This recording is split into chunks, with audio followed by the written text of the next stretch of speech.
नाज़रीन नवाके आगे के नासीम भारतीय अदालत वाले कश्मीर से आज़ादी पसंद अखबार यासिन मलिक के दहशतगर्दी के केस में उम्र कैद की सजा दायर दिया है। ब्रेकिंग न्यूज समाज शेयर करें पिया भारतीय अदालत वाले कश्मीर से आज़ादी पसंद अखबार यासिन मलिक के दहशतगर्दी के केस में उम्र कैद की सजा दायर दिया है। वज़ीर आज़म शहबाज शरीफ वॾे वसीफ़ बिलावल भुट्टो सरदारी ऐं PTI चेयरमैन इमरान खान भारतीय अदालती फैसले की सख्त लफ़्ज़नि में मुसम्मत कई है। बिलावल भुट्टो सरदारी चयो आहे त इंसानी हक़नि वारियूं तंज़ीमूं यासिन मलिक सां संगीन बेइंसाफ़ी रोकण लाइ भारत ते दबाव विझनि। खबर मां शेयर करें पिया भारतीय अदालत वाले कश्मीर से आज़ादी पसंद अखबार यासिन मलिक के दहशतगर्दी के केस में उम्र कैद की सजा दायर दिया है।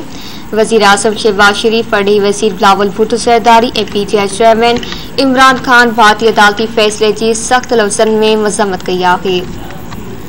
बिलावल भुट्टो सरदारी चयो आहे त इंसानी हक़नि वारियूं तंज़ीमूं यासिन मलिक सां संगीन बेइंसाफ़ी रोकण लाइ भारत ते दबाव विझनि।